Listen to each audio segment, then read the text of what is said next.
ఓం శ్రీ సాయిబాబా జీవిత చరిత్రము 31వ అధ్యాయము. 5వ దినము పారాయణము. సోమవారము. బాబా సముఖమున మరణించిన వారు సన్యాసి విజయానంద్, బాలారాం మాన్కర్, నూల్కర్, మేఘశ్యాముడు, పులి. ఈ అధ్యాయములో బాబా సన్నిధిలో కొంతమందితో పాటు ఒక పులి కూడా మరణము పొందుటకు గూర్చి హేమాడు పంతు వర్ణించుతున్నాడు. ప్రస్తావన. మరణకాలమున మనసునందున్న కోరిక గాని ఆలోచన గాని వాని భవిష్యత్తును నిశ్చయించును.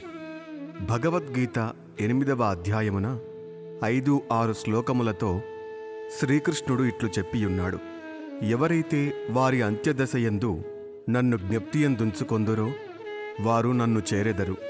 ఎవరైతే ఏదో మరొక దానిని ధ్యానించెదరో వారు దానినే పొందుదరు. అంత్యకాలమందు మనము మంచి ఆలోచనలే మనస్సునందుంచుకొనగలమని నిశ్చయము లేదు. అనేక మంది అనేక కారణముల వల్ల భయపడి అదరిపోయుదరు.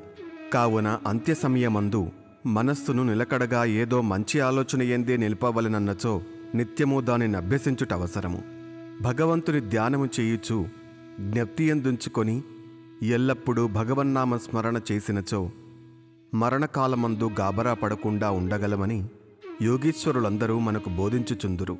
భక్తులు యోగులకు సర్వస్య శరణాగతి చేసెదరు. ఏలన సర్వజ్ఞులకు యోగులు దారి చూపి అంత్యకాలమున సహాయము చేసెదరని వారి నమ్మకము. అటువంటివి కొన్ని ఇచ్చట చెప్పెదము. విజయానంద్ అను మద్రాసు దేశపు సన్యాసి మానస సరోవరమునకు యాత్రార్థమై బయలుదేరెను. మార్గములో బాబా సంగతి విని షిరిడీలో ఆగెను. అక్కడ హరిద్వారము నుంచి వచ్చిన సన్యాసియగు సోమదేవస్వామిని కలుసుకొనెను. మానస సరోవరపు యాత్ర గూర్చి వివరములను కనుగొనెను.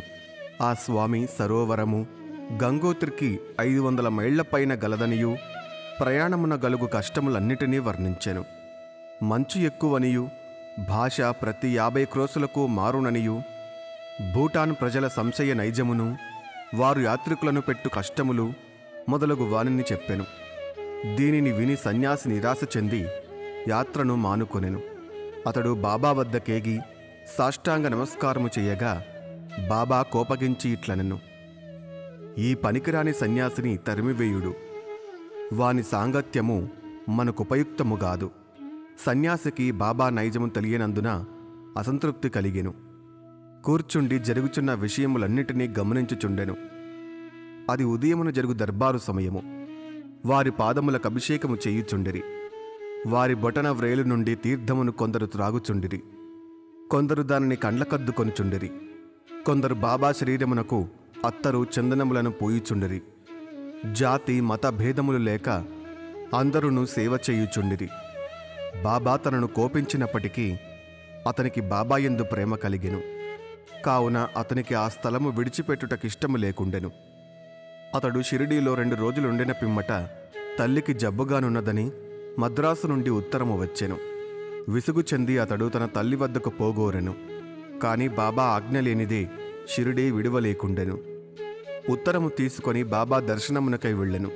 ఇంటికి పోవుటకు బాబా ఆజ్ఞ వేడెను. సర్వజ్ఞుడగు బాబా ముందు జరుగబోవునది గ్రహించి, నీ తల్లిని అంత ప్రేమించువాడవైతే సన్యాసం ఎందుకు పుచ్చుకొంటివి? కాషాయ వస్త్రములు ధరించువానికి దేనియందు అభిమానము చూపుట తగదు. నీ బసకు పోయి హాయిగా కూర్చుండుము. ఓపికతో కొద్ది రోజులు కూర్చుండుము. వాడాలో పెక్కు దొంగలున్నారు. తలుపు గడియ వేసుకొని జాగ్రత్తగా ఉండుము. దొంగలంతయు దోచుకొని పోయెదరు. ధనము ఐశ్వర్యము మొదలగునవి నిత్యము కావు. శరీరము శిథిలమై తుదకు నశించును. దీనిని తెలుసుకొని నీ కర్తవ్యమును జెయ్యుము. ఇహలోక పరలోక వస్తువులన్నిటి యందు గల అభిమానమును విడిచిపెట్టుము. ఎవరైతే ఈ ప్రకారముగా చేసి హరి యొక్క పాదములను శరణు వేడెదరో వారు సకల కష్టముల నుండి తప్పించుకొని మోక్షమును పొందెదరు. ఎవరైతే ప్రేమ భక్తులతో భగవంతుని ధ్యానము చేసి మరణము చేసెదరో వారికి దేవుడు పరుగెత్తిపోయి సహాయము చెయ్యును. నీ పూర్వపుణ్యం ఎక్కువగుటచే నీవిక్కడకు రాగలిగితివి. నేను చెప్పిన దానిని జాగ్రత్తగా విని జీవిత పరమావధిని కాంచుము. కోరికలు లేనివాడవై రేపటి నుండి భాగవతమును పారాయణ చెయ్యుము. శ్రద్ధతో 3 సప్తాహములను చెయ్యుము. భగవంతుడు సంతుష్టి చెంది నీ విచారములను తొలగించును. నీ భ్రమలు నిష్క్రమించును. నీకు శాంతి కలుగును అనిరి. అతని మరణము సమీపించినందున బాబా అతనికి విరుగుడునుపదేశించెను. మృత్యుదేవతకు రామవిజయము ప్రీతియగుటచే దానిని చదివెను. ఆ మరుసటి ఉదయము స్నానము మొదలగునవి ఆచరించిన పిమ్మట విజయానందుడు భాగవతమును లెండితోటలో ఏకాంతమున చదువుటకు ప్రారంభించెను. 2 పారాయణములు చేయగని అలసిపోయెను. వాడాకు వచ్చి 2 దినములు ఉండెను. 3వ రోజు పకీరు బాబా తొడపై ప్రాణములు వదిలెను. బాబా ఒక రోజంతయు శవము నటులేయుంచుడనెను. పిమ్మట పోలీసు వాండ్రు వచ్చి విచారణ జరిపిన పిమ్మట శవ సంస్కారమునకు ఆజ్ఞనిచ్చిరి. యథోచితముగా శరీరమును తగిన స్థలమునందు పూడ్చిరి. ఈ విధముగా బాబా సన్యాసి సద్గతికి సహాయపడెను. బాలారాం మాన్కర్. బాలారాం మాన్కర్ అను గృహస్థుడొకడు బాబా భక్తుడుగా నుండెను. అతని భార్య చనిపోయెను. అతడు విరక్తి చెంది కొడుకునకు గృహభారం అప్పగించి షిరిడీకి వచ్చి బాబాతో నుండెను. అతని భక్తికి బాబా మెచ్చుకొని అతనికి సద్గతి కలుగజేయవలెనని ఈ దిగువరీతిగా చేసెను. బాబా అతనికి 12 రూపాయలిచ్చి సతారా జిల్లాలోని మచ్చింద్రగడలో నుండుమనెను. బాబాను విడిచిపెట్టి మచ్చింద్రగడలో ఉండుట అతనికిష్టము లేకుండెను. కాని అదే అతనికి మంచి మార్గమని బాబా ఒప్పించెను. అచట రోజుకు 3 సార్లు ధ్యానము చెయ్యమనెను. బాబా మాటలందు నమ్మకముంచి మాన్కర్ గడముకు వచ్చెను. అక్కడి చక్కని దృశ్యమును, శుభ్రమైన నీటిని, ఆరోగ్యమైన గాలిని, చుట్టుప్రక్కల గల ప్రకృతి సౌందర్యమును జూచి సంతసించి బాబా సెలవిచ్చిన ప్రకారము మిక్కిలి తీవ్రముగా ధ్యానము చేయు మొదలెడెను. కొలది దినముల పిమ్మట ఒక దృశ్యమును గనెను. సాధారణముగా భక్తులు సమాధి స్థితి యందు దృశ్యములను పొందదరుగాని మాన్కర్ విషయములో నట్లుగాక చైతన్యమునకు వచ్చిన పిమ్మట దృశ్యము లభించెను.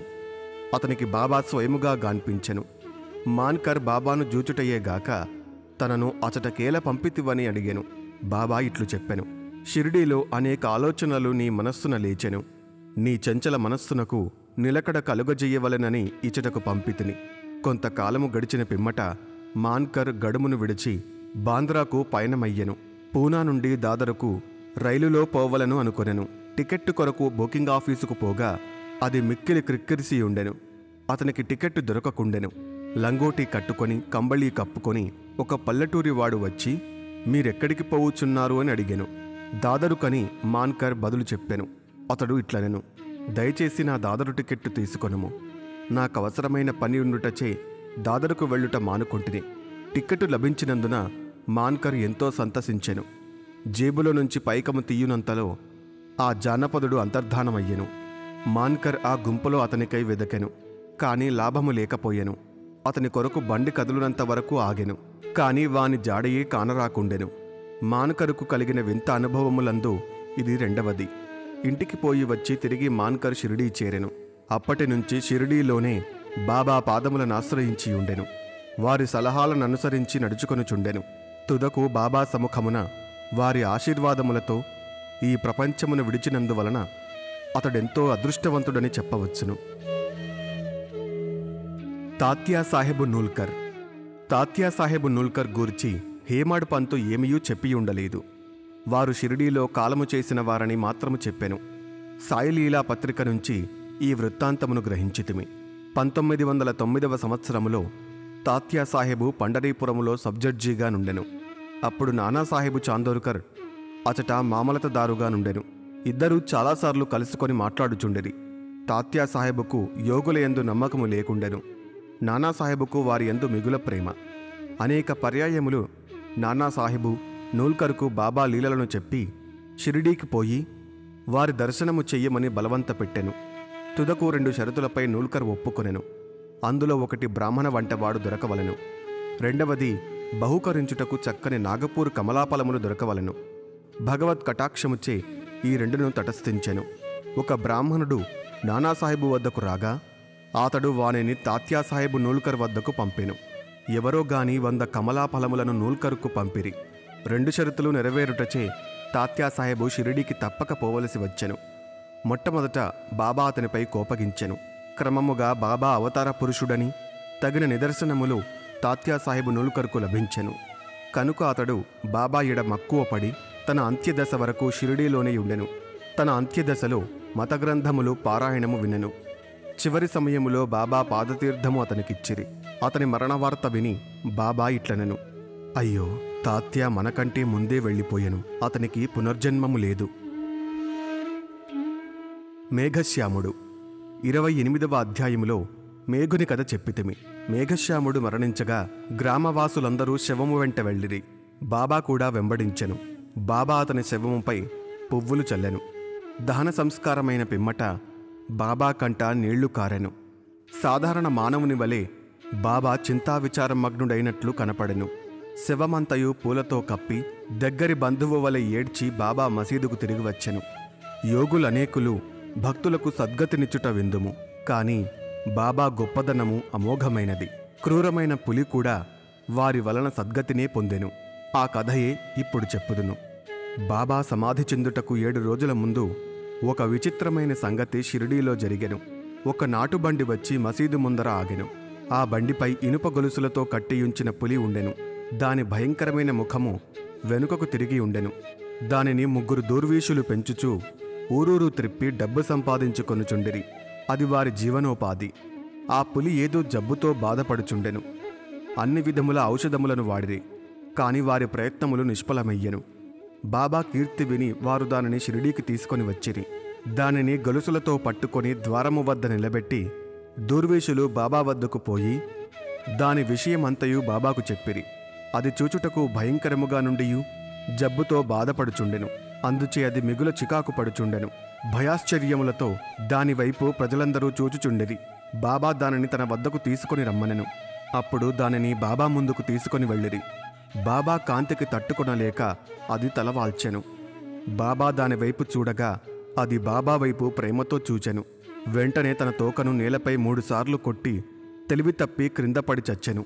అది చచ్చుట జూచి దుర్వేషులు విరక్తి చెంది విచారములో మునిగిరి. కొంతసేపటికి వారికి తెలివి కలిగెను. ఆ జంతువు రోగముతో బాధపడుచు చచ్చుటకు సిద్ధముగా ఉండుటచే అది బాబా సముఖమున వారి పాదముల వద్ద ప్రాణములు గోల్పోవుట దాని పూర్వజన్మ పుణ్యమే అని భావించిరి. అది వారికి బాకీ పడి ఉండెను.